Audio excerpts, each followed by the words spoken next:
Hello, good morning. કેમ છો? મજામાં? ઓનલાઈન એજ્યુકેશનની અંદર જય શ્રદ્ધા સ્કૂલ દરેક વિદ્યાર્થીનું અભિવાદન કરે છે. હું સાવલી એબી દરેક વિદ્યાર્થીનું હૃદયથી દિલથી અભિવાદન કરું છું. વિદ્યાર્થી મિત્રો, ધોરણ 10ની અંદર આપણે ઓનલાઈન એજ્યુકેશનની અંદર 9મો પાઠ જોતા હતા. પાઠનું નામ છે વન અને વન્યજીવ. વન અને વન્યજીવ સંસાધનની અંદર આપણે અગાઉ 1, 2, 3 3 લેક્ચર જોઈ ગયા. ભાગ 1, 2 અને 3. આ 3 લેક્ચરની અંદર 3 ભાગની અંદર આપણે આ બાબતની ચર્ચા કરી ગયા કે ફર્સ્ટ પહેલો પેરેગ્રાફ 1, જંગલ કોને કહેવાય, જંગલની વ્યાખ્યા, જંગલોનું વર્ગીકરણ, વહીવટી દ્રષ્ટિએ જંગલોના પ્રકારો અને માલિકીની દ્રષ્ટિએ જંગલોના પ્રકારો, અનામત, સંરક્ષિત અને અવર્ગીકૃત જંગલ. ત્યાર પછી માલિકીની દ્રષ્ટિએ રાજ્ય માલિકી, સામુદાયિક અને ખાનગી. પછીના લેક્ચરની અંદર આપણે નિર્વનીકરણ એટલે શું અને નિર્વનીકરણની અસરોની ચર્ચા કરી ગયા. પછી વન સંરક્ષણ અંગેના ઉપાયો અને વૈવિધ્યસભર વન્યજીવનની વાત કરી ગયા. આની પહેલાંના લેક્ચરની અંદર વૈવિધ્યસભર વન્યજીવન એટલે શું, ભારતનું વન્યજીવન એ વૈવિધ્યસભર છે. શા માટે? વર્લ્ડની અંદર, વિશ્વની અંદર 15 લાખ, એમાં ભારતમાં 81,251 જાતિ પ્રજાતિના પ્રાણીઓ ઇન્ડિયામાં થાય છે. એ બાબતની ચર્ચા આપણે કરી ગયા. લુપ્ત થતું વન્યજીવન પણ આપણે જોઈ ગયા કે ગત સદીની અંદર કયા પ્રાણીઓ જોવા મળતા હતા, અત્યારે વિલુપ્ત થવાને આરે છે. ચિલોતરો બહુ ઓછો જોવા મળે છે. ગુજરાતની અંદર વાઘ જોવા મળતા હતા, અત્યારે નથી. ભારતની અંદર ચિત્તો જોવા મળતો હતો, અત્યારે નથી. તેનું કારણ વિલુપ્ત થઈ ગયા, લુપ્ત થઈ ગયા. એના પાયાની અંદર આપણે જવાબદાર છીએ. એ બાબતની ચર્ચા અગાઉ આપણે કરી ગયા. હવે આજે આપણે જોવા જઈ રહ્યા છીએ વન્યજીવ વિનાશના કારણો. એની અંદર 6 મુદ્દા, વન્યજીવ વિનાશના 6 મુદ્દાની અંદર આ વન્યજીવ વિનાશ પામ્યા એના કારણો છે. એના કારણોની અંદર તો કે પહેલું જે છે કે માનવી દખલગીરી. બરાબર કે જંગલ છે, જંગલની અંદર માણસ જવા લાગ્યો ઘાસભૂમિ માટે. જંગલ પ્લાવિત વિસ્તારોની અંદર માનવી દખલથી વન્યજીવોનો પ્રાકૃતિક આવાસો જોખમાય છે.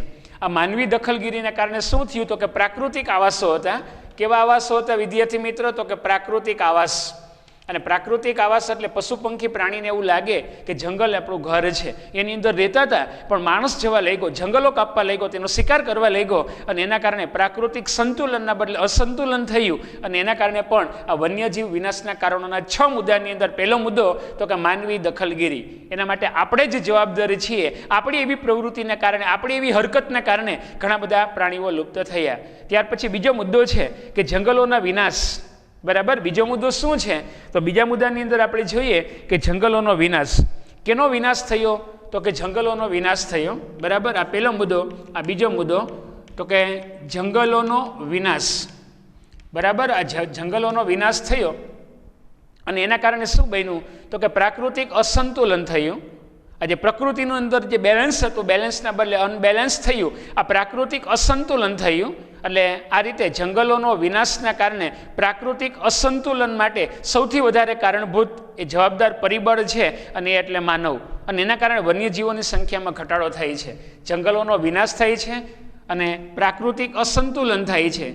શું હતું તો કે પ્રાકૃતિક જે બેલેન્સ હતું એના બદલે પ્રાકૃતિક અસંતુલન સર્જાણું અને એના કારણે પણ આ ઘણા બધા પ્રાણીઓ જે છે એ લુપ્ત થયા.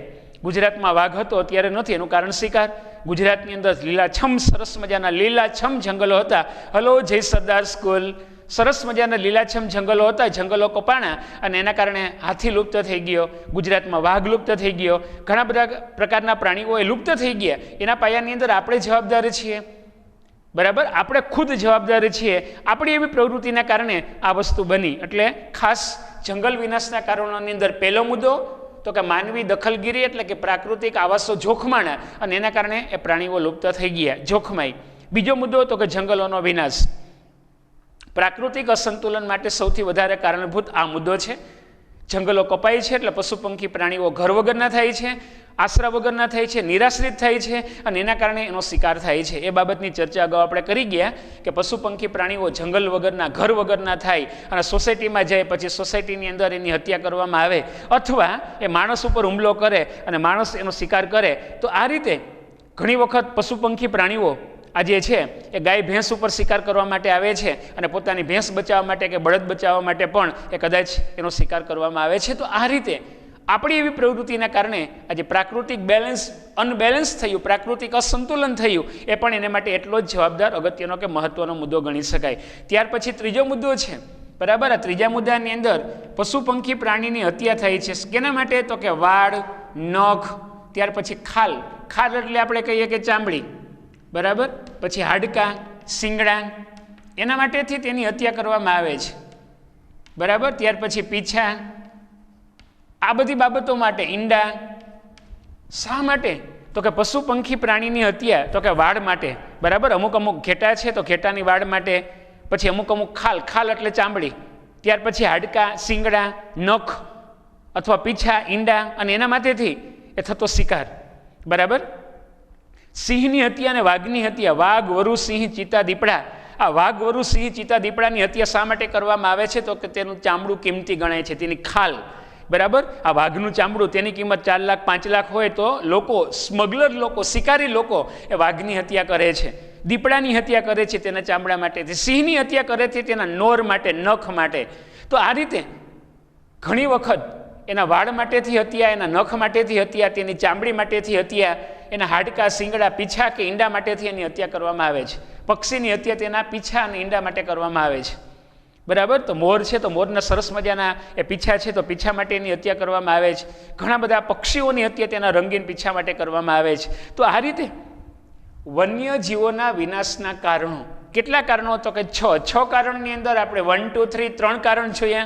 પહેલું તો કે માનવી દખલ એટલે કે પ્રાકૃતિક આવાસો જોખમાય. બીજું કારણ તો કે જંગલોનો વિનાશ એટલે પ્રાકૃતિક અસંતુલન થયું અને એના કારણે કિંમતી પ્રાણીઓ એ મૃત્યુ પામ્યા. ત્રીજું તો કે વાળ, નખ, ચામડી, હાડકા, શિંગડા, પીછા, ઈંડા અને એના માટેથી શિકાર. અને શિકાર, બરાબર, શોખ. ઘણા બધા લોકો શોખીન હોય છે, શિકાર કરે છે અને એના કારણે પણ એ પ્રાણીઓ હત્યા થાય છે અથવા પ્રાણીઓની વસ્તી ઘટે છે. ત્યાર પછી ચોથો મુદ્દો, મનુષ્યનું લોભ લાલચથી કરાતું જંગલોનું અતિદોહન, બરાબર. કેના કારણે? તો કે મનુષ્યના લોભ લાલચથી થતું જંગલોનું દોહન થાય છે અને બહુહેતુક યોજનાનું નિર્માણ થાય છે. પછી ખનન પ્રવૃત્તિ થાય છે, નવી વસાહતો, શહેરીકરણ વન્યજીવોને એ નિરાશ્રિત કરે છે, બરાબર. તો ચોથા મુદ્દાની અંદર આપણે લખીએ કે મનુષ્ય છે, બરાબર, મનુષ્યનું એ અતિદોહન. અતિદોહન એટલે શું? તો કે જંગલોની હત્યા, બરાબર. જંગલો કપાય છે બહુહેતુક યોજના માટે. નદી ઉપર બંધ બાંધવામાં આવે છે. આ બહુહેતુક યોજનાનું, બરાબર, બહુહેતુક યોજનાનું નિર્માણ કરવા માટે પણ જંગલો કપાય છે, બરાબર. મનુષ્યનું અતિદોહન એટલે કે જંગલો કપાય છે. સરસ મજાના જંગલો કાપી નદી પર બંધ બાંધવામાં આવે. અથવા બીજી પ્રવૃત્તિ ખનન. ખનન એટલે શું? તો કે પૃથ્વીના પેટાળમાંથી આ ખનિજો મેળવવામાં આવે છે, બરાબર. ખનિજોનું ખનન. ખનન એટલે શું? તો કે ખોદકામ. એના કારણે, ઉદ્યોગીકરણના કારણે, શહેરીકરણના કારણે આવા તો અનેકવિધ પરિબળો જવાબદાર છે, બરાબર. મોટા મોટા શહેરો વધતા જાય છે, આજુબાજુની સોસાયટીઓ શહેરમાં ભળી જાય છે અને એના કારણે પણ જંગલો કપાય છે. ગોંડલ નાનું હતું મોટું થયું, રાજકોટ નાનું હતું મોટું થયું, ધોરાજી, ઉપલેટા, જુનાગઢ બધા જ સિટી તમે નજર કરો તો આગળ પાછળ ઉપર નીચે આમ ઉગમણા, નાથમણા ચારે બાજુ વધે છે. રાજકોટમાં કેટલી બધા ગામડા રાજકોટમાં ભળી ગયા. ગોંડલ છે તો ગોંડલની અંદર આજુબાજુમાં મોવિયા અને ગુંદાળા ધીરે ધીરે કદાચ બધું ભળી જશે. ગોંડલ એવડું મોટું થઈ જશે. જામબાડી ભળી ગયું, ગુંદાળા ભળી ગયું, થોડોક ટાઈમની અંદર મોવિયા કદાચ ભળી જાય, આમ ખરેડા ભળી જશે તો ગોંડલ આમ કદાચ 5-7 કિલોમીટર, 7 કિલોમીટરના બદલે કદાચ 15 કિલોમીટર લાંબુ થઈ જશે, 10 કિલોમીટર કદાચ પોળું થઈ જશે અને એના કારણે જંગલો કપાય છે. તો મનુષ્યનું અતિદોહન, બરાબર. મનુષ્ય લોભ લાલચથી કરાતું જંગલોનું દોહન. મનુષ્યને જે લાલચ છે, મનુષ્યને જે લોભ છે, લાલચ છે અને એના કારણે જંગલો કપાય છે. નદી ઉપર બંધ બાંધવામાં આવે છે. ઘણા બધા નદી ઉપર, ગંગા નદી ઉપર બંધ, યમુના નદી ઉપર બંધ, સતલુજ નદી ઉપર ભાખરા નાગલ બંધ, નર્મદા નદી પર સરદાર સરોવર બંધ, ઘણી બધી નદી ઉપર ઘણા બધા બંધ બાંધવામાં આવ્યા કે જેથી કરીને નદી ઉપર બહુહેતુક યોજનાનું નિર્માણ કરવામાં આવે છે લાઇટ ઉત્પાદન માટે. વસ્તી વધે એટલે લાઇટ જોઈ, વસ્તી વધે એટલે ઘણી બધી જરૂરિયાત વધે અને એના કારણે નદી ઉપર બંધ બાંધી અને એના કારણે પણ જંગલોનું એ દોહન થાય છે, જંગલોનો અતિ ઉપયોગ થાય છે. ગાય આપણને દોવા દેતી હોય ને આપણે દોઈ જ લઈ, એને આપણે કંઈ ખાવાનું ન નાખીએ, નીણ ન નાખીએ, પાલો ન નાખીએ, એને ખોળ ન આપીએ, કપાસી ન આપીએ, દોઈ જ રાખીએ તો ક્યાંથી ચાલે? વહુકી જાય ને ટૂંકની અંદર. એને ખોરાક જોઈએ તો દૂધ મળશે ને. તો આ રીતે જંગલ મનુષ્યનું એ અતિ દોહન એટલે કે લોભ લાલચના કારણે આપણે મેળવવા જ લઈ ગયા. પૃથ્વીના પેટાળમાંથી ખનિજો શોધો, પૃથ્વીના પેટાળમાંથી પાણી શોધો, મળવા જ લઈ ગયું. ઉપયોગ, બરાબર, વધુ ને વધુ લોભ અને એના કારણે પણ આજે જંગલ વિનાશના કારણોની અંદર મનુષ્ય એના માટે ખુદ જવાબદાર છે. આપણે ખુદ જવાબદાર છીએ.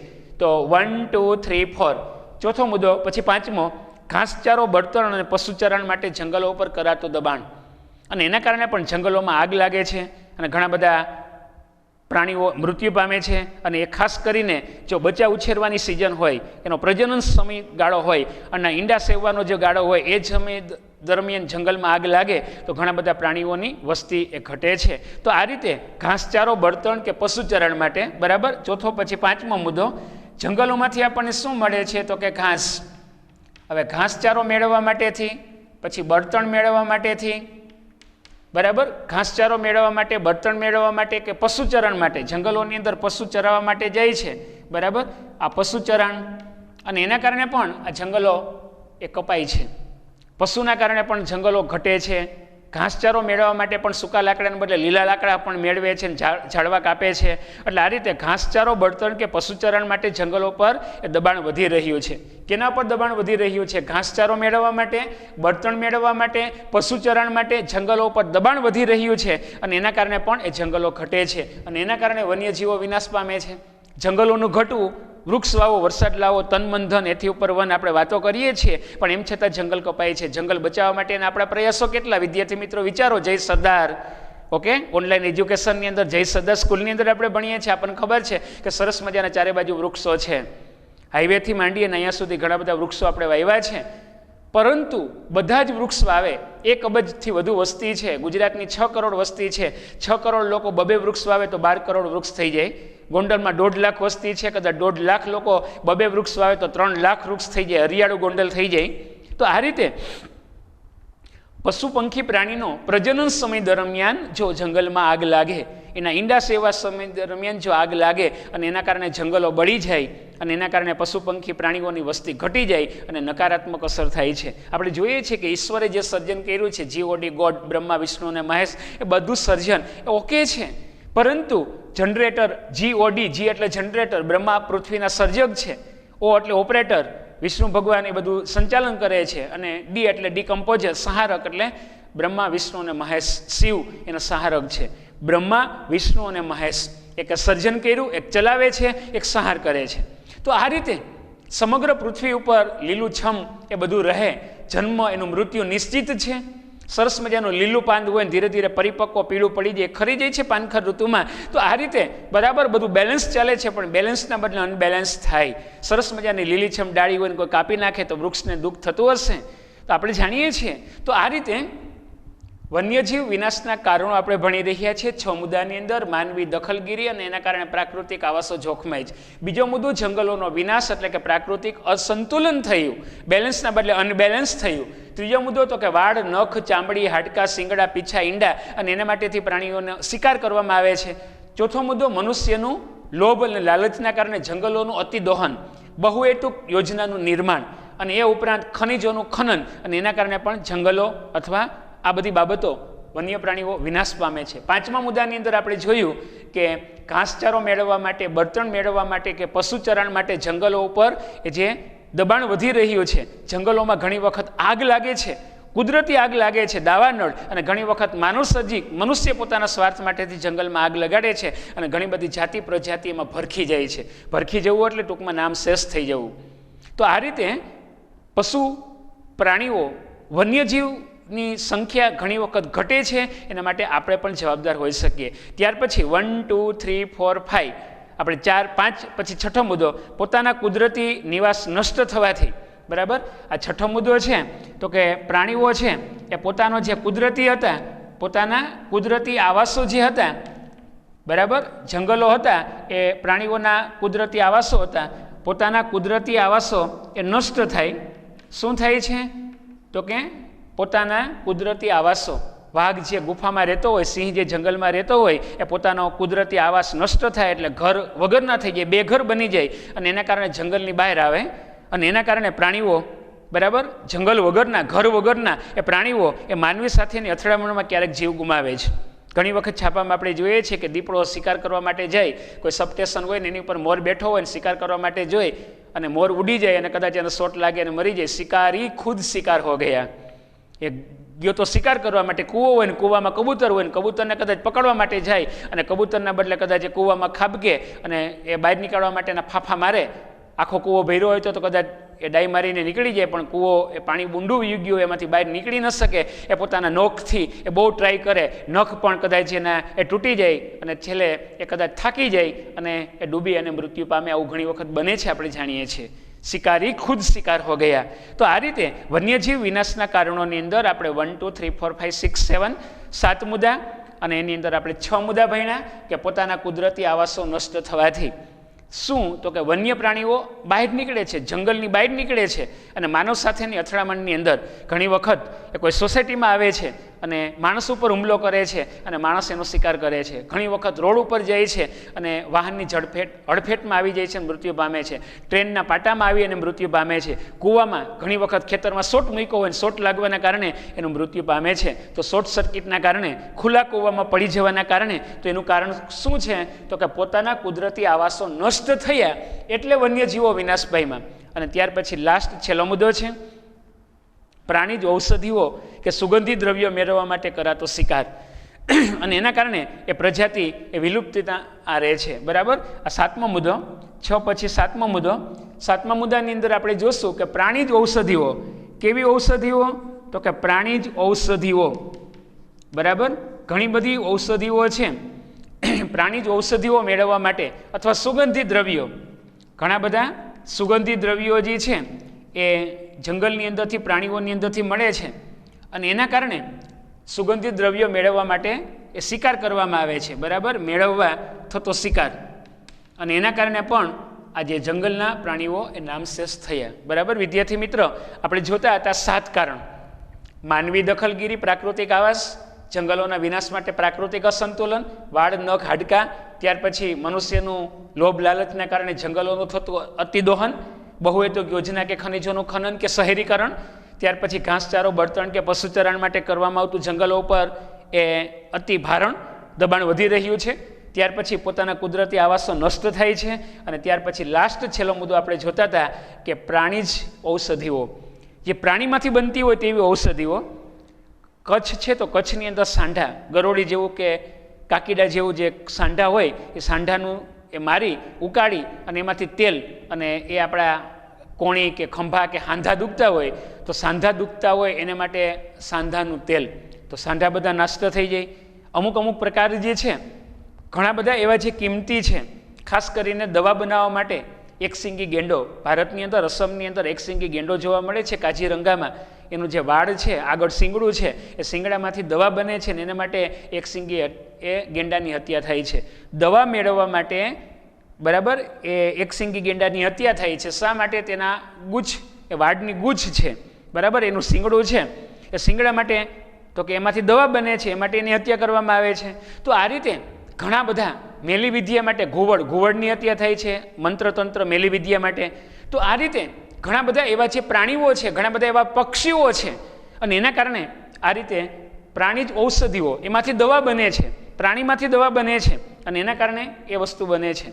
પછી સુગંધી દ્રવ્ય, ઘણા બધા સુગંધી, ખાસ કરીને કસ્તુરી મૃગ.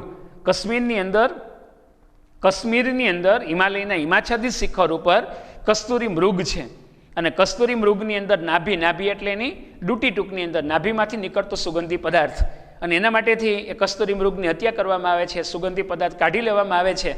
તો આ રીતે ઘણા બધા શિંગડા માટે, હાથી છે, હાથીની હત્યા તેના શિંગડા માટે કરવામાં આવે છે. વાઘની હત્યા તેના ચામડા માટે કરવામાં આવે, સિંહની હત્યા તેના ચામડા માટે અને નખ, નોર માટે કરવામાં આવે છે.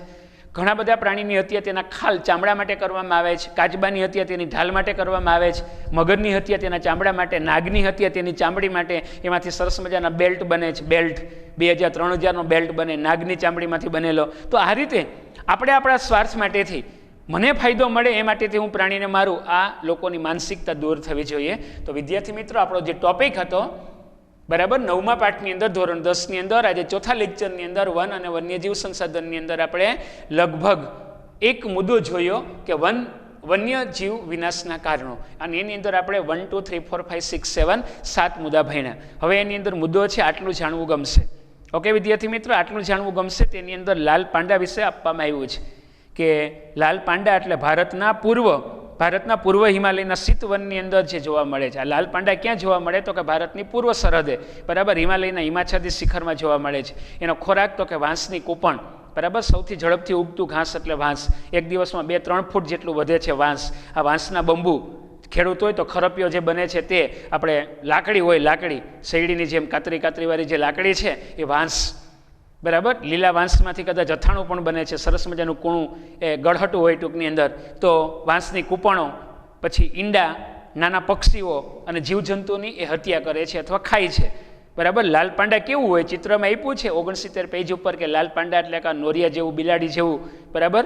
તો ભારતના પૂર્વ હિમાલયના શીતવનમાં જોવા મળે છે. એનો ખોરાક તો કે વાંસની કૂપણ, પછી ઈંડા, નાના પક્ષી અને જંતુઓની હત્યા કરે છે એટલે ખાય છે. અને દિવસ દરમિયાન ઓછું સક્રિય હોય છે, ભેરોડીની જેમ દિવસ દરમિયાન કોઈ જગ્યાએ ગુફામાં કે કોઈ જગ્યાએ બેઠું હોય છે અને રાત્રે એ જોવા મળે છે. નિશાચર છે એમ કહી શકાય.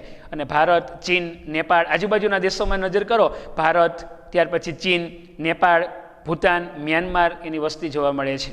ઓકે, તો આટલું જાણવું ગમશે. એમાંથી પણ પ્રશ્ન પૂછે તો આપણને ખબર હોવી જોઈએ કે લાલ પાંડા ક્યાં જોવા મળે છે, તો કે ભારત, ભૂતાન, ત્યાર પછી બર્મા, ચીન વગેરે જગ્યાએ એ જોવા મળે છે. નેપાળની અંદર પણ એની વસ્તી છે. એટલે ભારતના આજુબાજુની અંદર આ લાલ પાંડા એ જોવા મળે છે. લાલ પાંડા ખોરાકમાં શું લે છે એ ખબર હોવી જોઈએ. લાલ પાંડા ક્યાં જોવા મળે છે? તો ઓકે, હવે આપણે વન્યજીવ સંરક્ષણ માટેના ઉપાયો, બરાબર. વન્યજીવ સંરક્ષણ માટેના ઉપાયો. આ વન્ય પ્રાણીઓ આપણે માટે કિંમતી છે, અગત્યના છે, મહત્ત્વના છે, ઉપયોગી છે, એનો શિકાર ન થાય અને એના માટે શું કરવામાં આવ્યું? તો કે વન્યજીવ સંરક્ષણ માટેના ઉપાયો હાથ ધરવામાં આવ્યા છે. શું કરવામાં આવ્યું છે? તો કે એના માટેના 1, 2, 3, 4, 5 એના માટેના ઉપાયો હાથ ધરવામાં આવ્યા છે. લગભગ તમે જુઓ કે 5 ને 2 7 ઉપાયો આપવામાં આવ્યા છે. કયો મુદ્દો આપણે જોવાનો છે? તો કે વન્યજીવ સંરક્ષણ માટેના ઉપાયો. ઓકે વિદ્યાર્થી મિત્ર, આપણો જે ટોપિક છે વન્યજીવ, કયો ટોપિક છે? તો કે વન્યજીવ. કેવા જીવ? તો કે વન્યજીવ સંરક્ષણ માટેના ઉપાયો, બરાબર. એ પશુ પંખી પ્રાણી બચી શકે એને માટેના કયા ઉપાયો હાથ ધરવામાં આવ્યા છે એની અંદર આપણે 1 થી 7 મુદ્દાની આપણે ચર્ચા કરવાના છીએ, બરાબર. કેટલા પોઈન્ટ છે? તો કે 1 થી 7 પોઈન્ટ એની અંદર આપણે જોવાના છીએ. 1, 2, 3, 4, 5 1 થી 7 મુદ્દાની આપણે ચર્ચા કરવાના છીએ. કેવા મુદ્દા શું જોવાના છીએ? તો કે વન્યજીવો છે એ અગત્યના છે, મહત્ત્વના છે, ઉપયોગી છે, એની હત્યા ન થાય એ માટે શું કરવામાં આવ્યું છે અને એને બચાવવા માટે કયા પ્રયત્નો હાથ ધરવામાં આવ્યા છે એ બાબત પણ એટલી જ મહત્ત્વની છે. હવે જંગલો માટે આપણો દૃષ્ટિકોણ કે માનસિકતા બદલવાની જરૂર છે. પહેલો ઉપાય વિદ્યાર્થી મિત્ર યાદ રાખજો કે જંગલો માટે આપણો દૃષ્ટિકોણ બદલાવવો જોઈએ, માનસિકતા બદલવાની જરૂર છે. આપણે એને આવક માટેનું એ સાધન ગણીએ, બરાબર. આવક માટેનું આપણે એમ થાય કે ખેતી તો આવક માટેનું સાધન, પણ એમાં ખાતર નાખવું પડે, પિયત આપવું પડે, બરાબર. આપણે મેળવી જ રાખીએ તો ન થાય, બરાબર. એની અંદર કૂવામાંથી પાણી ખેંચીએ એમ કૂવામાં પાણી ઉતારવું પડે. એટલે આ રીતે જંગલો માટેનો આપણો દૃષ્ટિકોણ બદલવો પડશે. જળ, જમીન અને જંગલ એ સહિયારી મિલકત છે, આપણી એકની પ્રોપર્ટી નથી. બચી શકે તે માટે આપણે પ્રયાસ કરવાની જરૂર છે. તો જંગલો માટે આપણો દૃષ્ટિકોણ અને માનસિકતા બદલવાની જરૂર છે. અને એના માટે તો કે આવાસ માટેનો અખૂટ સ્ત્રોત માનવું એ ભૂલ ભરેલું છે. અને એના માટે શું કરવું જોઈએ? તો કે તેનું સંરક્ષણ થવું જોઈએ. અને સંરક્ષણ કરવા માટે તો કે વન્યજીવો માટે કુદરતી આશ્રયસ્થાનો બચે. શું કરી શકાય? તો કે આપણો પહેલો દૃષ્ટિકોણ બદલવો પડશે. પહેલા મુદ્દાની અંદર આપણે એ જોશું કે જંગલો પ્રત્યેનો આપણો દૃષ્ટિકોણ બદલવો પડશે. વન્ય પ્રાણીઓ આપણા મિત્રો છે, બરાબર. આપણે મિત્ર તરીકેનો દૃષ્ટિકોણ રાખશું. જંગલ આપણે માટે ઉપયોગી છે, જંગલ આપણાથી ન કપાય, જંગલ આપણને આપે છે, આપણે જંગલને કાપીએ છીએ, બરાબર. તન, મન, ધન એથી ઉપર વન એ યુક્તિ, એ વાક્ય એ સાર્થક કરવું પડશે. તો એને માટે શું કરી શકાય? બરાબર. તો એને માટે વન્યજીવ સંરક્ષણ માટે આ વનના જીવો છે એ સંરક્ષણ રહી શકે, એની વસ્તી વધી શકે, એનું જતન થઈ શકે અને એના માટે ઉપાયો યોજવામાં આવ્યા છે. 7 પગલાં આકાશમાં, એમ 7 પગલાં. એમાં પહેલું પગલું તો કે આપણો દૃષ્ટિકોણ બદલવો પડશે, બરાબર. આપણે સ્કૂલે નથી જઈ શકતા, સ્કૂલ આપણી ઘરે આવે છે, તો ઝૂમ લેક્ચરની અંદર આપણે ધ્યાન આપીએ, વિડીયો લેક્ચરની અંદર આપણે ધ્યાન આપીએ, એકાગ્રતાપૂર્વક શીખીએ, સમજવાનો પ્રયત્ન કરીએ. ન સમજાય તો ફોન દ્વારા કદાચ આપણે જાણી શકીએ. તો આ રીતે આપણો દૃષ્ટિકોણ બદલવો પડશે, બરાબર. પહેલાના વખતમાં દીકરીને દૂધ પીતી કરવામાં આવતી હતી, સતી પ્રથા હતી, નાની ઉંમરે લગ્ન થતા હતા, બાળ લગ્ન પ્રથા હતી. હવે એની અંદરથી આપણે બહાર નીકળ્યા. દીકરીને દૂધ પીતી કરવાનો ક્રૂર રિવાજ બંધ કરવામાં આવ્યો. સ્ત્રીનું સ્થાન તો કે ઘરની 4 દિવાલમાં હતું. એને બસ તો કે ઘરમાં રસોઈ બનાવવાની, બાળકો હાચવવાના, બસ એટલું જ હતું. એના સિવાયની બધી બાબતો તો કે પુરુષ પ્રધાન સમાજ હતો. આ પુરુષ પ્રધાન સમાજમાંથી આપણે બહાર નીકળ્યા. સ્ત્રી અને પુરુષ, બરાબર. એક રથના 2 વ્હીલ છે, અર્ધ નારી નટેશ્વર. એક બાજુ શિવ, એક બાજુ પાર્વતી. અર્ધો અંગ સ્ત્રી, અર્ધો અંગ પુરુષ. જેટલું પુરુષનું મહત્વ એટલું સ્ત્રીનું મહત્વ. સ્ત્રીને પુરુષ સમોવડી ગણવામાં આવે છે, દીકરો દીકરી એક સમાન ગણવામાં આવ્યા. આપણે 19મા પાઠમાં જોવાના છીએ માનવ વિકાસની અંદર મહિલા સશક્તિકરણમાં કે એના માટે શું પગલાં ભરવામાં આવ્યા. લોકોનો દૃષ્ટિકોણ બદલી ગયો. દીકરી નથી સાપનો ભારો, દીકરી તો છે તુલસીનો ક્યારો. દીકરીને ગાય દોરે ત્યાં જાય એના બદલે આપણે જાણીએ છીએ કે દીકરી એ તુલસીનો ક્યારો છે. દીકરી શું છે એના વિશેનો દૃષ્ટિકોણ લોકોનો બદલો. તો આ રીતે સમાજની અંદર જંગલો પ્રત્યેનો, પ્રાણીઓ પ્રત્યેનો આપણો દૃષ્ટિકોણ બદલવો પડશે, તો જ એ પશુઓ બચશે, જંગલો બચશે અને તો જ આપણે બચી શકશું. બીજો મુદ્દો તો કે જંગલોની અંદર તૃણાહારી અને માંસાહારી પ્રાણીનું સંતુલન. કોણ કોને ખાય તેને પોષણ કડી કહેવાય. લીલી વનસ્પતિ પોતાનો ખોરાક પોતે તૈયાર કરે છે, તૃણાહારી પ્રાણી એ ઘાસ ખાય છે અને માંસાહારી પ્રાણી તૃણાહારી પ્રાણીને ખાય છે. તો આ રીતે તૃણાહારી પ્રાણી એટલે ગાય, ઘેટા, બકરા, ભેંસ. ગાય, ભેંસ, ઘેટા, બકરા, હાથી, જીરાફ આ બધા તૃણાહારી પ્રાણી છે, ઘાસ ખાય છે. અને ત્યાર પછી માંસાહારી પ્રાણી. તો જંગલોના વિનાશ માટે આ બેલેન્સના બદલે અનબેલેન્સ થાય તો જંગલોમાં તૃણાહારી પ્રાણી અને માંસાહારી પ્રાણીનું સંખ્યાનું સંતુલન જાળવવું પડે. જો શાકાહારી પ્રાણી વધી જશે તો ખેતરમાં બધું ખાઈ જશે તો ખેડૂતને ઉત્પાદન નહીં થાય. માંસાહારી પ્રાણીની વસ્તી વધી જશે તો કદાચ શાકાહારી પ્રાણી નહીં હોય. તો શાકાહારી પ્રાણી, માંસાહારી પ્રાણી બધું બેલેન્સ હોવું જોઈએ. અને એ માટે જ દર 5 વર્ષે તેની ગણતરી થાય છે. સિંહ કેટલા, વાઘ કેટલા, દીપડા કેટલા, બરાબર. દર 5 વર્ષે સિંહની ગણતરી કરવામાં આવે છે, વાઘની ગણતરી કરવામાં આવે છે, દીપડાની ગણતરી કરવામાં આવે છે. તો આ રીતે જંગલોની અંદર તૃણાહારી અને માંસાહારી પ્રાણીનું સંતુલન જાળવવું અને તે માટે જંગલોની અંદર જળ સ્ત્રોત, જંગલોમાં જે પીવા માટેના પાણીના જે સ્ત્રોત છે, પાલતુ પ્રાણીઓ, બરાબર, એની જાળવણી કરવી અને પાલતુ પશુચરાણ ઉપર પ્રતિબંધ જેવા પગલાં ભરવા. પાલતુ પ્રાણીઓ ઉપર, બરાબર, પાલતુ પ્રાણી છે જંગલમાં ચરવા માટે જાય છે અને એના કારણે જંગલોને નુકસાન થતું હોય તો એના પર પ્રતિબંધ મૂકવો અને જંગલના પ્રાણીઓને શિકાર મળી રહે અથવા એને પીવાનું પાણી મળી રહે એવી વ્યવસ્થા ગોઠવવી. પહેલું દ્રષ્ટિકોણ બદલવો. બીજું માનસિક, બરાબર, સંતુલન જાળવવા માટેની વાત. ત્રીજો તો કે શિકાર ડામમાં ઉપર કડક પગલાં ભરવા.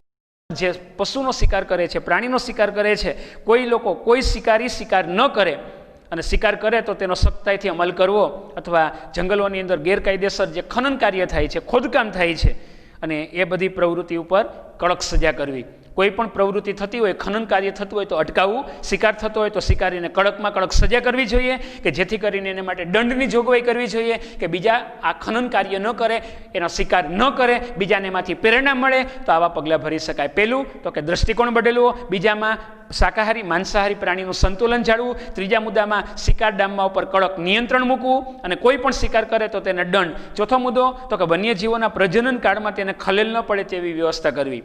તમે વિદ્યાર્થી મિત્રો જાણો છો કે ચોમાસાની અંદર અષાઢ, શ્રાવણ, ભાદરવો અને આસો 4 મહિના સિંહ અને સિંહણનો પ્રજનનનો ગાળો, બરાબર, એને કોઈ ડિસ્ટર્બ ન થાય, તેને ખલેલ ન પડે, બરાબર. એના જે પ્રજનન કાળ દરમિયાન એને ખલેલ ન પડે જેથી કરીને એની વસ્તી વધે. એ સિંહણ બચ્ચાને જન્મ આપે. સિંહણ કદાચ એ જે બાબતમાં બચ્ચાને જન્મ આપશે તો સિંહની વસ્તી વધશે અને એ માટે ચોમાસાના 4 મહિના એ સિંહનો પ્રજનન કાળ સમય દરમિયાન એ કોઈ ડિસ્ટર્બ ન થાય, ખલેલ ન થાય એ માટે પ્રવાસી માટે એ મનાઈ હોય છે. અને દિવાળી પછી કદાચ એ ગાળો ઉઠી જાય છે, પ્રજનન સમય ગાળો પૂરો થઈ ગયો અને ત્યાર પછી એ પબ્લિકને આવવા માટેની છૂટ મળે છે જેથી કરીને એ સિંહણ એ બચ્ચાને જન્મ આપશે.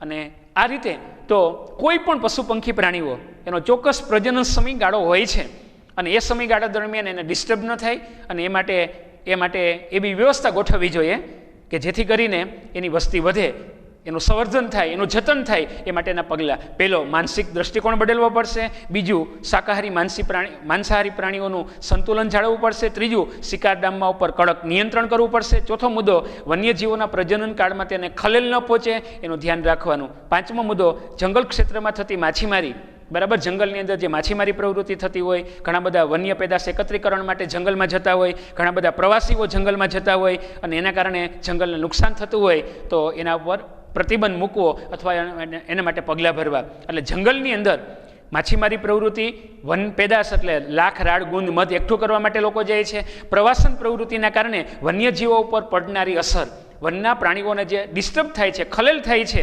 અને એના માટે યોગ્ય પગલાં ભરવા અને ત્યાર પછી સમાજમાં વ્યાપકપણે જનજાગૃતિ કાર્યક્રમ કરવા. છઠ્ઠો મુદ્દો તો કે સમાજની અંદર વ્યાપકપણે જનજાગૃતિ, એના માટેના નાટકો, એના માટેના એડવર્ટાઇઝ, એના માટેના પોસ્ટરો, કે લોકોને ખબર પડે કે પશુ પંખી પ્રાણી આપણા માટે મિત્રો છે, જંગલ આપણા માટે ઉપયોગી છે, જંગલ ન કપાય, પ્રાણીઓની હત્યા ન થાય, પ્રાણીઓ બચી શકે અને એના માટે હું શું કરી શકું, એના માટે મારી ભૂમિકા શું છે, એને લોકોને જાગૃતિ આપવી, એને લોકોને માહિતગાર કરવા. અને લાસ્ટ છેલ્લો મુદ્દો કે જવાબદાર નાગરિક, આપણે જવાબદાર નાગરિક બનીએ અને એના માટે જવાબદાર નાગરિક જૂથોએ વન્યજીવ સંરક્ષણ માટે તંત્ર જો શિથિલ હોય તો તેના પર દબાણ ઊભું કરી અને કામગીરીને પ્રાથમિકતા આપવી જોઈએ. જંગલ ખાતું જો ધ્યાન ન આપતું હોય, જંગલ કપાતું હોય, પ્રાણીની હત્યા થતી હોય, તો આપણે જવાબદાર નાગરિક તરીકે આપણાથી થતા પ્રયત્નો કરી અને પશુ પંખી પ્રાણીને બચાવવા માટેના પ્રયાસો આપણે હાથ ધરવા જોઈએ. તો વિદ્યાર્થી મિત્રો, આ લેક્ચરની અંદર આપણે 2 ટોપિક ભણ્યા. એક વન્યજીવો વિનાશના કારણો, એની અંદર આપણે 6 મુદ્દા ભણ્યા, એની અંદર આપણે 7 મુદ્દા ભણ્યા. અને ત્યાર પછી આટલું જાણવું ગમશે તેની અંદર આપણે લાલ પાંડા વિશે જોયું. અને ત્યાર પછી 69 પછી 70 પેજ ઉપર વન્ય જીવ સંરક્ષણ માટેના ઉપાયો, વેરી મોસ્ટ એમ્પી ક્વેશ્ચન. એની અંદર પણ 7 પગલાં આકાશમાં, આપણે 7 પગલાં ભણ્યા. એમાં પહેલું પગલું તો કે માનસિકતા બદલવાની જરૂર છે. બીજા મુદ્દાની અંદર શાકાહારી માંસાહારી પ્રાણીનું સંતુલન. ત્રીજામાં સિકાડામમાં ઉપર. ચોથા મુદ્દાની અંદર પ્રજનન કાળની વાત આવી. પાંચમા મુદ્દાની અંદર માછીમારી કે વન્ય પેદાશ એકત્રીકરણ માટે થતું એ ઘટાડવું જોઈએ સમાજમાં. અને છઠ્ઠા મુદ્દામાં સમાજમાં વ્યાપકપણે જનજાગૃતિ કાર્યક્રમો યોજવા જોઈએ. અને સાતમા મુદ્દામાં જવાબદાર નાગરિક તરીકે એ કઈ કામગીરી છે, મારે શું કરવું જોઈએ, એ બાબતથી આપણે સજાગ બનવું જોઈએ. ઓકે, નેક્સ્ટ ફરી મળશું ત્યારે આપણે આટલું જાણવું ગમશે તેની અંદર ગંગે ડોલ્ફિનની વાત કરશું અને વન્યજીવ સંરક્ષણ માટેની યોજનાઓ. બરાબર, તો વાઘ પરિયોજના એટલે શું, હાથી પરિયોજના એટલે શું, ગેંડા પરિયોજના એટલે શું, ઘણી બધી પરિયોજનાઓ છે. પ્રાણીઓને બચાવવા માટેની જે યોજનાઓ ઘડી કાઢવામાં આવી છે એની ચર્ચા નેક્સ્ટ લેક્ચરમાં કરશું. ઓકે, ધન્યવાદ. ફરી મળશું ત્યારે વિગતવાર ચર્ચા કરશું. વંદે માતરમ. ભારત માતા કી જય. ચાલો આવજો. જય શ્રી કૃષ્ણ.